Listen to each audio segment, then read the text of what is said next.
अखिलेश यादव की आरोपी अधिकारियों को खुली चेतावनी। मंच से दहाड़े सपा चीफ और दो टूक लहजे में कहा कि भूलूंगा नहीं। जिन लोकसभा सीटों के नतीजों में किया गया हेरफेर और सपा उम्मीदवार को हराने की हुई साजिश, उन जिलों के प्रशासनिक अधिकारियों पर पूर्व सीएम का हल्ला बोल। मंच से अखिलेश यादव बोल रहे थे और पोल खोल रहे थे।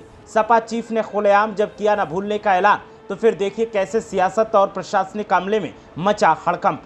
अब की बार के आम चुनाव में सपा ने सबसे अच्छा प्रदर्शन किया है और सीटों की संख्या भी अच्छी हासिल की है, लेकिन कई सीटों को लेकर साजिश की आशंका का दौर जारी है। ऐसे में जहां जहां सपा और इंडिया गठबंधन की हार हुई है और जिन अधिकारियों पर साजिश का आरोप लगा है, उन्हें खुली चेतावनी देते हुए अखिलेश यादव ने खुले मंच से ऐसा हल्ला बोल किया है कि अब प्रशासनिक तौर पर और राजनीतिक तौर पर हल्ला बोल मचा हुआ है। सपा चीफ ने साफ कर दिया है कि ना तो मैं भूलूंगा और ना भूलने दूंगा। जब से पूर्व सीएम का ये बयान सामने आया है, तब से सियासी गलियारों में हलचल ने सनसनी फैला दी है। सपा चीफ इटावा पहुंचे थे, जहां उन्होंने ये बयान दिया और अपने इरादे साफ कर दिए। समाजवादी पार्टी के अध्यक्ष अखिलेश यादव यूपी के कुछ जिलाधिकारियों से बेहद नाराज हैं। लोकसभा चुनाव में इन सीटों पर मिली हार को लेकर अखिलेश यादव ने यहां तक कहा कि जिन जिलाधिकारियों ने हराया है उन्हें भूलेंगे नहीं। अखिलेश ने 3-4 जिलों का नाम लेते हुए वहां के जिलाधिकारियों को एक तरह से चेतावनी भी दी। कहा कि इन जिलाधिकारियों ने किसके दबाव में ये किया,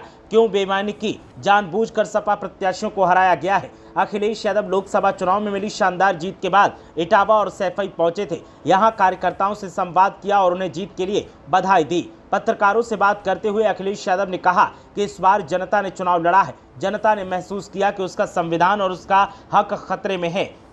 जनता ने पीडीए और इंडिया गठबंधन पर भरोसा किया। उन्होंने कहा कि जो लोग डबल इंजन ट्रिपल इंजन की सरकार कहते थे, जमीन पर जो चीजें नहीं दिखाई दी, उसका आक्रोश दिखाई दिया है। लोकसभा चुनाव में जनता के मुद्दों की जीत हुई है। लोगों ने संविधान को बचाने के लिए वोट दिया है। अखिलेश यादव ने कहा कि बगल के जिले फर्रुखाबाद में प्रशासन ने, खासकर वहां के जिलाधिकारी ने बेईमानी का काम किया है। जिलाधिकारी पर क्या दबाव रहा होगा जिसके कारण सपा के प्रत्याशी को उसने जानबूझकर हराया है। ये बातें भूलने वाली नहीं है। अधिकारी अपने पद पर रहकर ये सब कर रहा है, उस पर जनता कैसे भरोसा करेगी। अफसरों पर सभी भरोसा करते हैं। जनता सोचती है कि आईएएस अधिकारी है, निष्पक्ष होकर फैसला देंगे। पता नहीं उन पर क्या दबाव था। फर्रुखाबाद में समाजवादी पार्टी जीती, लेकिन उसे हरा दिया गया। अखिलेश यादव ने कहा कि न सिर्फ फर्रुखाबाद में बल्कि अलीगढ़ में भी इसी तरह हुआ है। वहां लाठीचार्ज हुआ, पता नहीं क्या क्या किया। फूलपुर में बहुत कम वोटों से हारे। बांस गांव के लोग धरना प्रदर्शन करते रहे, लेकिन कोई सुनवाई नहीं हुई। जनता सब देख रही है।